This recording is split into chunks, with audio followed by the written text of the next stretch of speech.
Good noon everybody, I am Sudhan Sharma. Today we will be talking about the introductory aspects of database management systems. Actually, before starting the session, I would like to precise you that what we are going to discuss in this session. There is a concept of the data, and there is something which is known as information, and information nothing but a processed data. And when enormous amount of information is available, there is a requirement that how to club up the information into different sets according to the requirement. So there is a requirement that how that information should be segregated, and in order to do the task, several things were proposed, and two main of them were file-based systems and the database systems. Actually, mere clubbing of the data does not fulfill the purpose, because there might be a requirement that some people want to see some part of the data, and some other group of person might want to have a glance of other part of data. Say you are having a data set of roll number, name, marks, address, and some people, a group of person might be interested in having a glance over roll number and marks, and other might be having interested in having a glance over roll number, name and address.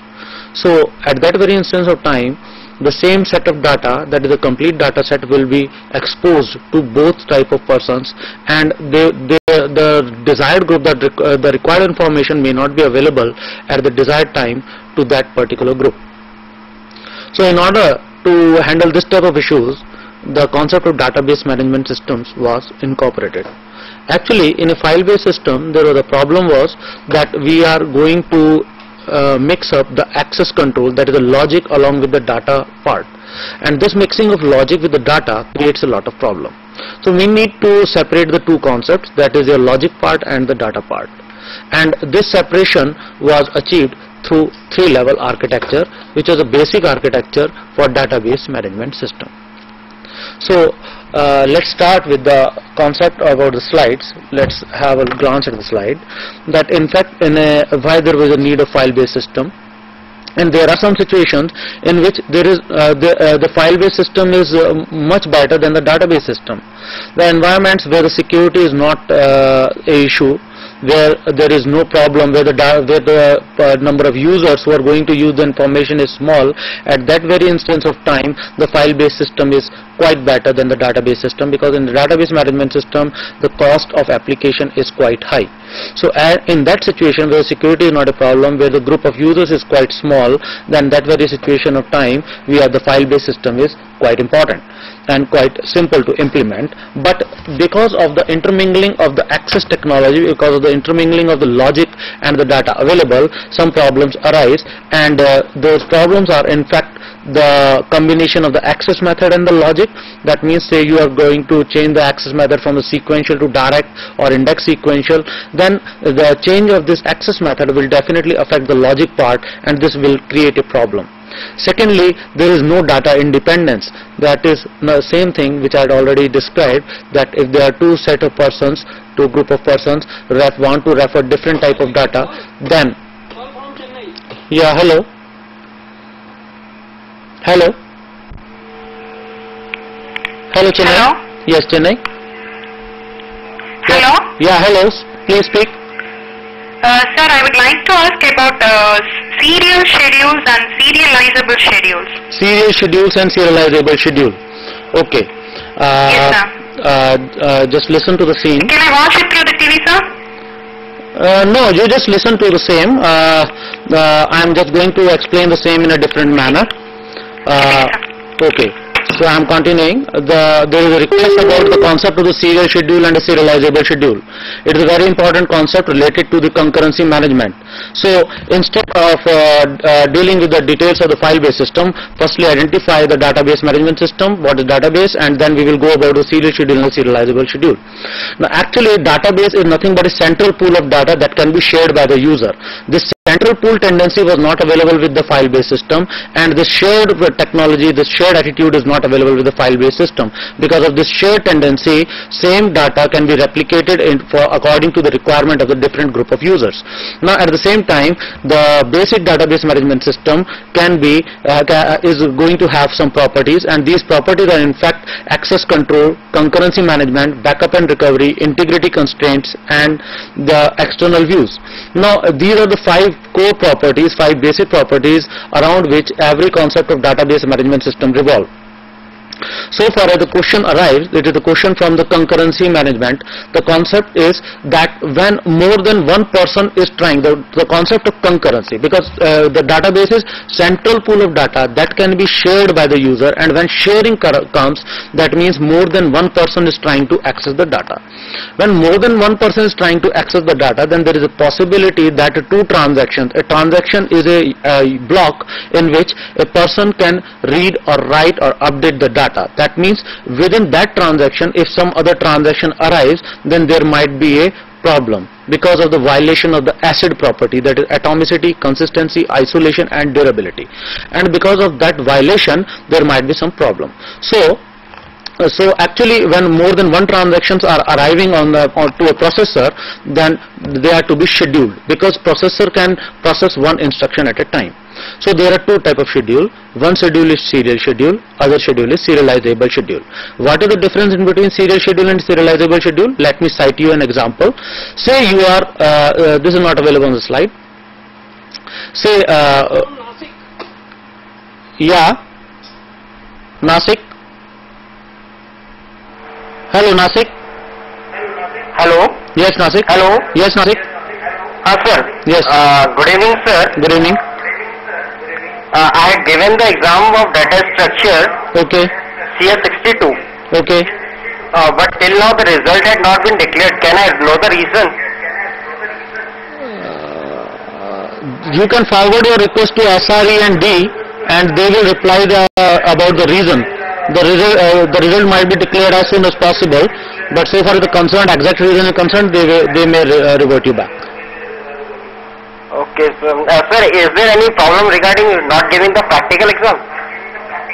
I think because of not attending the classes, I had not permitted for giving the practical exam, so I had only given the theory. One thing I would like to say that this is a session for introduction to database management system, and so far as this is not a part for administrative handlings, so it's better not to discuss this type of problems in this session. I am going to answer the question from Chennai, that is serial schedule and serializable schedule. Thank you. Okay, thank you, sir. Okay, so say some people are trying to submit the telephone bills. They go to telephone exchange and they are arriving one by one to the counter. Say the counter is not open. Then what happened? What happens that they will create a queue, and people are adding continuously onto the queue. Now, as and when the counter opens, the people start submitting their bills. Now, meanwhile, some housewives, some ladies arrive to the telephone exchange for submission of bill. At the same time, some senior citizens also arrive for submission of the bills. At that very instance of time, what the person at the window who is taking the bill amount is doing, that he is creating 3 lines, one for normal persons, young people, one for senior citizens, and one for ladies. Now, what is happening at this instance of time? Still the person who is going to accept the bill is single only, but at this very instance of time, the queues which are to be processed are 3, and what the person will do, he plan a schedule that he will take 1 bill from the queue of senior citizen, 2 bills from a normal queue, normal person's queue, and normal young persons, and 1 bill from the queue of ladies. And in this way he will execute the task. Now, in the previous scene, when there was only single queue and person was having the bills continuously from the persons available in the queue, the schedule was nothing but a serial schedule. Now, the problem associated with the serial schedule is that some persons are supposed to supposed to go to their office. Now, what happened that at 9 o'clock they will plan that, oh, I am going to be late, So I should, it's better that I should quit the queue and I should go to my office. That is what is happening, that it's the problem of starvation. That means dying of, that means the transaction is finished without being executed by the processor. And this problem is nothing but starvation, that is lack of availability of processor in order to execute a transaction. But at the same time, when the processor is executing three processes, that means three transactions concurrently, now at that very instance of time, what is the problem? That some person might be waiting for the balance to be given by the person from counter, and that means there is a concept of resource sharing. In this concept, when person stand in the window is sharing or is processing the transaction from three separate queues, at that very instance of time the concept of resource sharing is there, and because of this resource sharing the problem of deadlock arrives. So there are two schedules, serial schedule and serializable schedule, and there are different problems, that is deadlock and starvation, and there are deadlock avoidance protocol which are available, wait and wound protocol, wait and die protocol, which can be used in order to avoid the deadlock. Now, and in the scenario when transactions are available to you, you can identify how the transaction you can identify that these transactions will cause a deadlock or not. If there is a cyclic redundancy, if they form altogether a cyclic part, there is sharing of resources such that cycles are created. At that very instance of time, it is diagnosed that there might be a possibility of having deadlock. I hope it is clear that what is a serial schedule and what is a serializable schedule. It is a good question, because we should now come back to about the database part, because as it is already communicated, it is a central pool of data that can be shared by the user, and there are different properties. One with the property is already discussed with you, that is the concurrency management.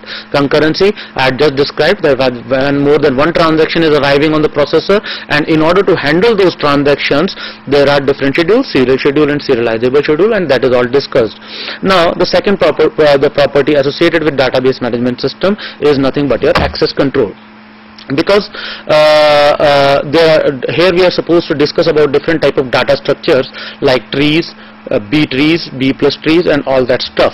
I would like to emphasize that this you might have discussed or might have studied in data structures, but it should be clear in your mind. It should be clear when to use B tree and when to use tree or when to use splay trees.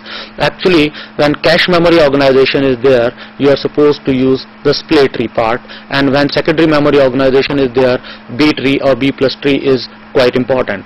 You must go into the details of B tree where sequential access is there, and B plus tree when index sequential access is required. So these are some of the details. I don't want to go into details of those data structures, and these are the topics which are to be concerned when data is to be accessed, because in database we are centralizing the data, and this centralized data is to be available to the number of users. Then how these users are going to access the data with the availability that the data and logic are not mixed up. So access mechanism should be well specified, and this access, there are different access mechanisms incorporated with the help of different data structures which I just cited, B tree, B plus tree, splay trees, and all these things. These are data structure which we should discuss on the access control part. Now there is a common problem that which is backup and recovery. Say a transaction is going on, and in between if transaction is halted or some problem goes with the network, then what will happen to your transaction? Say you are withdrawing money from the ATM, and in between what happens, that light goes off or something goes wrong. Then the question will come into your mind whether the money which I was supposed to withdraw, the amount is updated into my database, or what had happened. So that means if in between some problem with the transaction goes, how to handle these type of problems is the topic which is related to backup and recovery. That means something goes wrong with the data, then how to handle the issues. At that very instance of time, the question arrives that redundancy is good or bad, because the concept of redundancy says that we should have multiple copies of the data. But normalization is a concept which is generally discussed in database management system, which says that we should reduce the redundancy. So the general question arises that whether we should have multiple copies of data or we should not have multiple copies of data. there is a limit that up to which we should have multiple copies of data. Although in distributed databases or in the scene when we want to recover the data, redundancy plays a vital role, because a number of copies are available. So from those number of copies, if something goes in between wrong, then by using proper methodology, say two-phase commit is one of the methodology which can be used to recover the data. So this is the topic which is to be discussed with your backup and recovery. And integrity constraints is another property which is very important, because database as it is, the definition is self-explanatory. Central pool of data that can be shared. That means in between the relations there is a sharing of data. Then how to share the data? That means there has to be mapping from one table to, from one relation to another relation. And this mapping is incorporated with the help of keys. And there are various type of keys. We will describe in this session that what are the various type of keys available and how to identify those keys. Now, one thing more I would like to emphasize, that database management system is nothing but implementation of set theory, which is one of the component of discrete mathematics. And it is the logic behind that why we are teaching you the discrete mathematics, why we are teaching you the concepts like probability, statistics and graph theory, because these components of mathematics are in fact discrete in nature, and computer science is also a discrete science. So in order to have mapping in between the two sciences, that means in order to have because anything which can be programmed should have an algorithm. An algorithm is sequential implementation, that after this is the step to be executed, after this is the step to be executed. So any problem which can be transformed into the mathematical coordinate can be implemented in the computers. So you need a mathematical interface in between the computers and the real life problem, and this mathematical component in the field of computer science is provided by discrete mathematics. And so far as database management system is concerned, the discrete component is nothing but your set theory. So generally people talk about the concept of relational database management system. The statement starts with, abbreviation starts with relational database management system. Now what is a relation? What do we mean by relation? What is a function? What is a relation? I simply ask you a question. Can we have two names on a single roll number? If there are two sets, there is a domain, there is a codomain. The domain is representing roll number, the codomain is representing name of the student. Can we have a mapping that on a single roll number we could have two names, or on two roll numbers can we have one name? Yes, on two roll numbers we can have one name. Two persons might have same name but different roll numbers. But on a single roll number there is no chance of having two names. That means relation is a function in which one-to-many mapping is not allowed. So how will you identify which is a relation, which is a function? So let me cite you an example. Say square root. Now square root of a number, the answer will be, say I say square root 1. Now domain is having numbers, and codomain is having the answers, and the function of mapping is square root. Now square root of 1 is plus 1 and minus 1. That means there are two answers for square root of a single number. So square root is not a relation but it is a function. Okay. So relational database. So one should identify that relation is a term which arises from the set theory. So let's discuss in detail about the type of databases. Please show the slide. Actually, the databases are clearly categorized into two types: the deductive databases and the traditional databases. Deductive databases are in fact the databases related to artificial intelligence. These are the knowledge-based systems, knowledge-based databases. On the basis of the knowledge, you can infer something. You know something, you apply some rules to those knowings, and you infer something. Because and such type of databases are in fact deductive databases. But we generally talk about the traditional databases, which are your relational databases, network databases, hierarchical databases, and these are nothing for the databases for business data processing. So will you please show the slide? So in a database management system, the logic that I had already clarified you that there is the concept of data. Then data is to be modeled and this model data will give you a database, and this database modeling is in fact can be done with the help of either ER diagrams. Yes, Chennai. Hello. Hello, Chennai. Hello. Yeah, Chennai. Hello. Yes, Chennai. Hello, sir. Yes, Chennai. Speak, please. Hello. Good evening, sir. Yeah, good evening. I'm from Chennai. Yeah. I want one clarification in my assignment. Yes. Can I explain that one? Hello. Describe various strategies of concurrence management in this scenario of development Will you please and handling of a clearly concurrent database environment. Will you please repeat the question? Hello. Yeah, will you please repeat the question? Please repeat the question. Hello, sir. Yeah. We would like to know the different concurrency management strategies, sir. They have said that if one system fails, you can access another, or you will have an access for another. So we would like to get a better idea on this. Yeah. So, Thank you, sir. So different concurrency techniques are there. Okay. There's a concept of locks.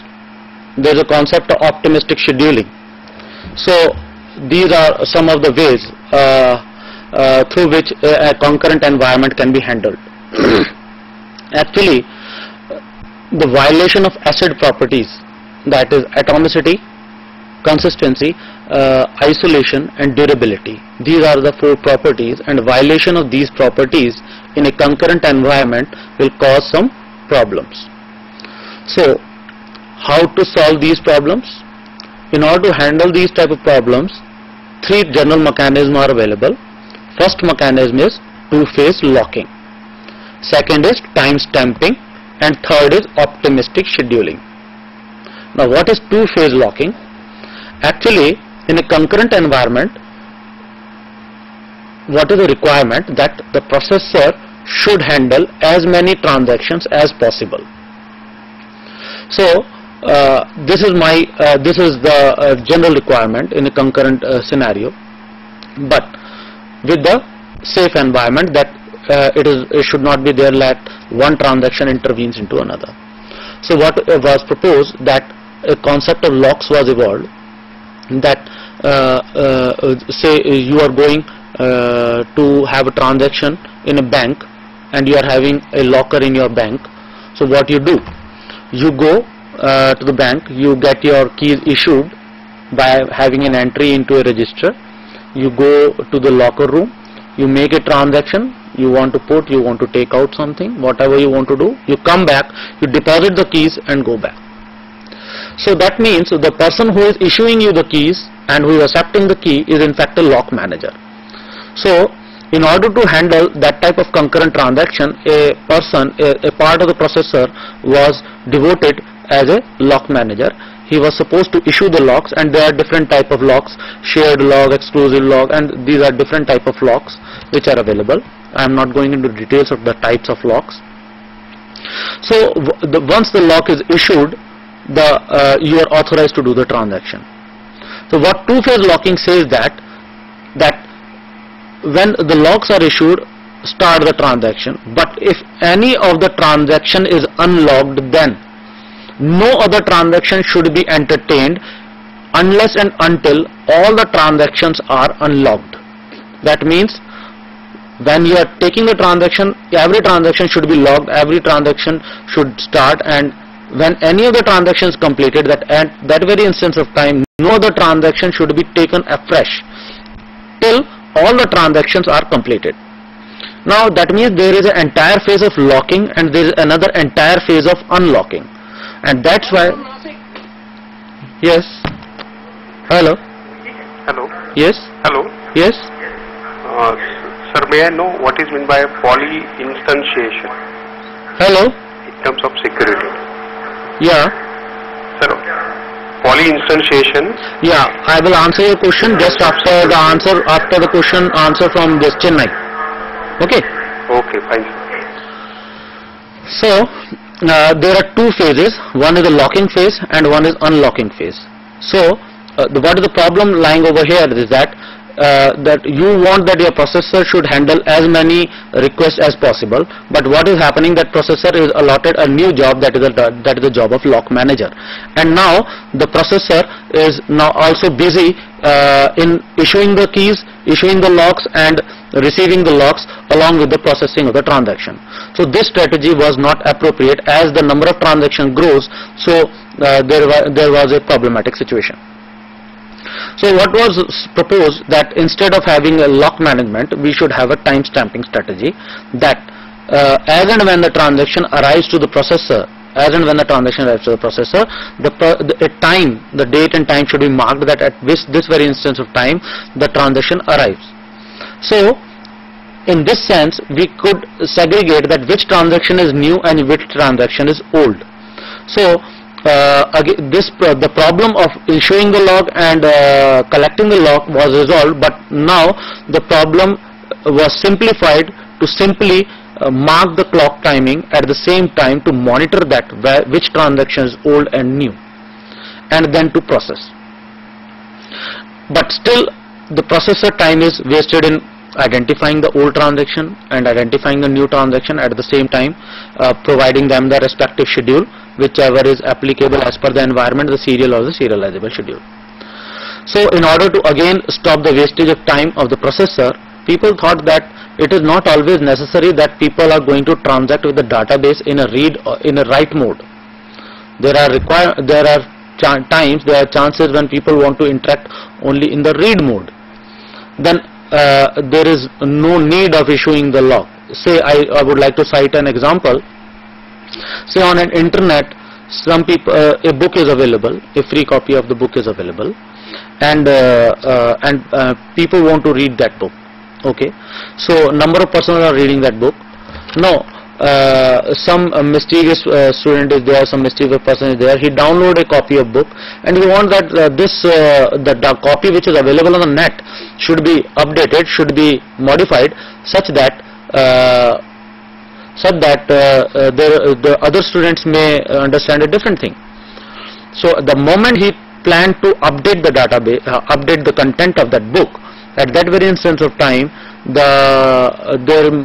you can incorporate one more thing, that is a validation. That means at that very instance of time, the authenticity of the person should be checked, that whether he is an authorized person. Then at that very instant of time he should enter the password, and if he is a perfect editor, okay, his suggestions or his comments are welcome, otherwise it should not be allowed. That means the transaction, if it is a read-only transaction, then there is no problem, and if the transaction is about the right part also, then the transaction should be validated, and this technique was nothing but a technique of optimistic scheduling. So these are the three ways through which the concurrent environment could handle the transactions in a when number of transactions are coming to a processor one by one. So what was the question from Nasik? Now Nasik cannot be connected. Okay, no problems. So actually the database is classified for the basis of the manipulation purpose, number of sites, number of users, and the models. So procedural, and on the basis of the manipulation, the database is classified on the as procedural and non-procedural. So on the basis of set theory also, we are having two type of things, the procedural query and the non-procedural query. The procedural part is taken care by the relational algebra, whereas the non-procedural part is taken care by the relational calculus. At the same time, on the basis of the purpose, the database is classified as a general purpose or the special purpose. Some databases are medical databases or bioinformatic databases, and whereas some databases are general purpose databases, and in which every information is available. So at the same time, on the basis of the number of sites, we are having distributed databases and the centralized databases. Likewise, the example of LIC is a centralized database. The moment you go to submit your premium, the person on the window asks you whether this premium, your policy belongs to this branch or to another branch. And if the policy belongs to another branch, he will ask you, yes, wait, I'm going to establish the connection, and after that I will accept. That means the environment is centralized. There is a set of policies which are available for that particular branch, and a set of policies which do not belong to that particular branch. So the data of those policies is in fact available in a centralized database. So the environment of centralized database system was quite expensive, because you are supposed to have a centralized server which should be of high processing speed and of very high configurations, and you are also having terminals which are available at the branch parts. So what it was realized, that why to waste the money in because you are having processors at the branch offices and you are having a very high quality server at the central environment. Secondly, the limitation of centralized database was that if you are going to start a new branch, then there should be a direct connection in between the centralized server and the branch which is available, which is to be opened. So if something goes wrong with that connection, then you are not connected with the centralized environment. So at that very instant of time, people thought that when we are already having the processors, we are having low speed processors or normal processors at the branch offices, why don't we utilize their capability, their capacity in order to process the entire transaction? So different network topologies arrived into the picture, tree, mesh, circle, and all those topology arrive, such that the processors available in a normal computer can be utilized in order to process the data in a manner which could be processed as fast by a centralized environment, or even better than the centralized environment. And this solution was nothing but a distributed database, where multiple copies of same data is available on the number of nodes. And because of this is replication. That means this is redundancy. That means more than one amount of data is available on multiple number of nodes, and if one node fails out, then there is a possibility that you can access your data from another node.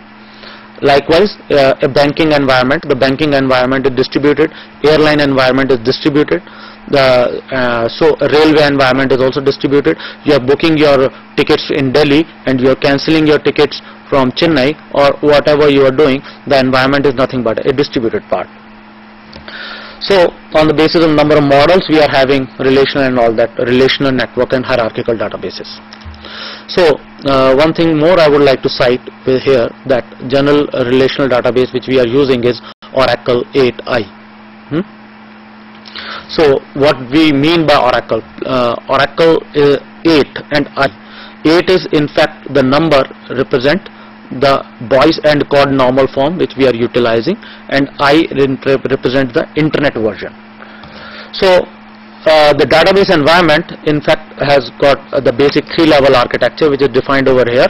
The external level, the conceptual level, and the internal level. And there are different languages which are supposed to be used to describe the respective level. Likewise, data storage definition language is there at the internal level. Data definition language is used to specify the conceptual level.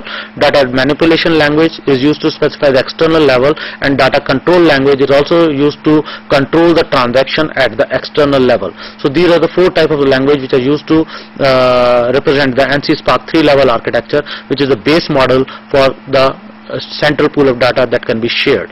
And in between these layers, that is external, conceptual, internal, there is a sort of data independence. In between the external and the conceptual, we are having logical data independence, and between conceptual and internal, we are having physical data independence.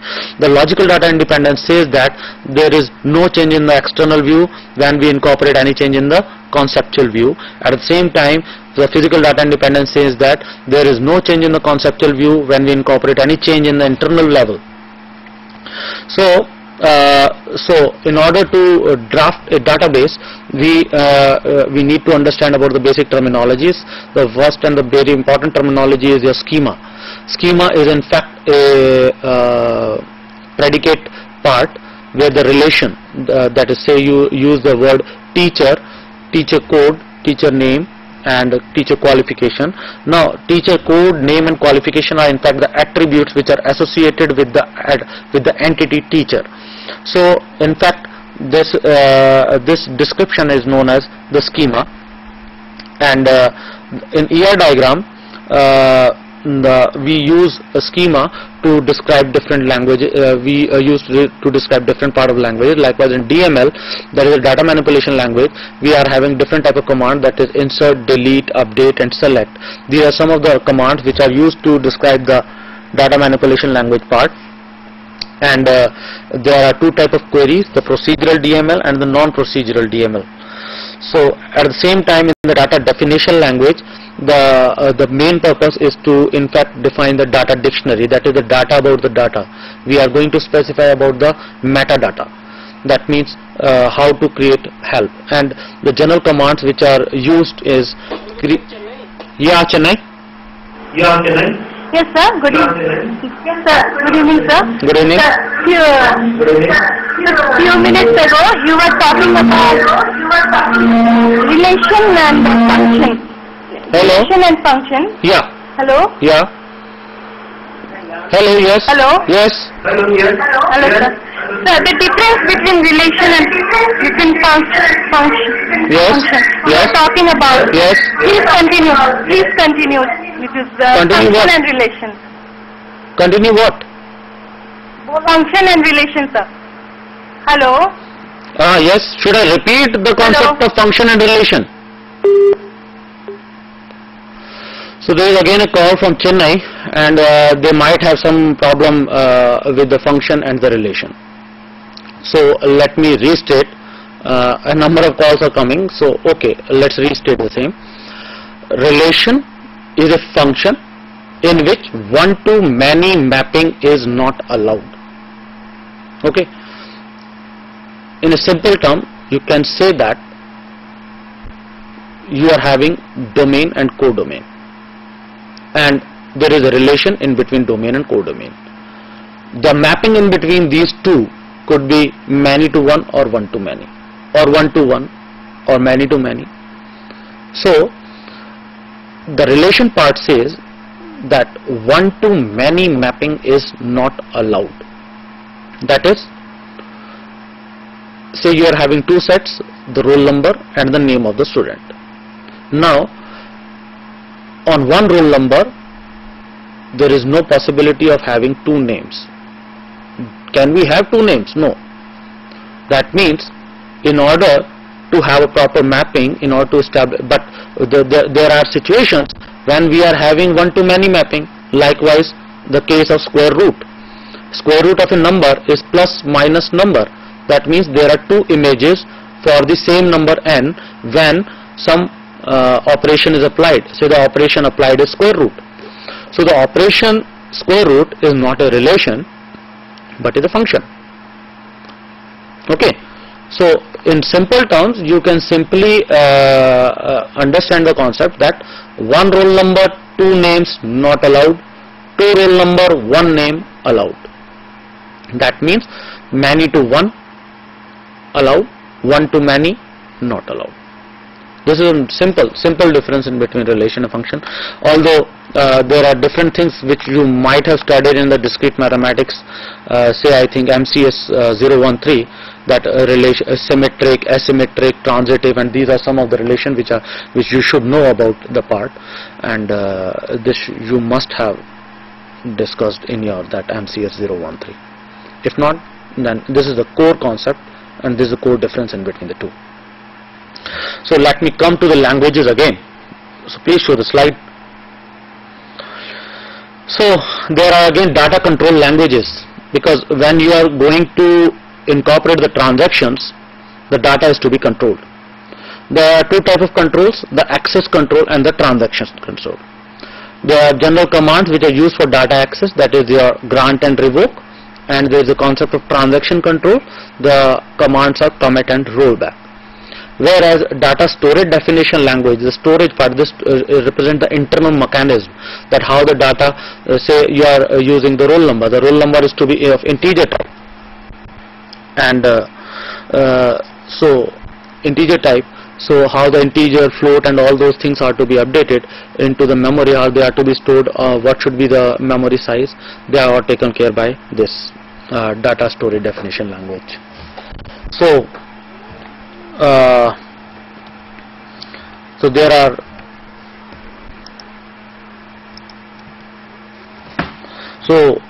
let me come to an important part, that in order to model a relational database, there are two mechanisms which are available nowadays, the entity relationship diagram as well as UML diagrams or object-oriented diagrams.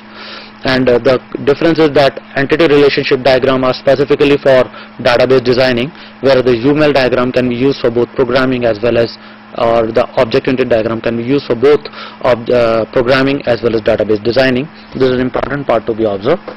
Secondly, in an entity relationship diagram, one should understand what are the various type of entities. This is an important part, because when you are drafting your project, when you are starting your project, it is very difficult for you people that how to identify the entities and what are different type of entities. Actually, entities are classified as weak entity, strong entity, abstract entity, and concrete entity. What do you mean by weak entity and strong entity? Say a weak entity is an entity which is dependent on some another entity, and the entity on which it is dependent is a strong entity. Say I want to identify a person is driving a car, and he is a driver if he is having a license. That means his entity of being a driver is identified, that whether he is possessing the license to drive the same or not.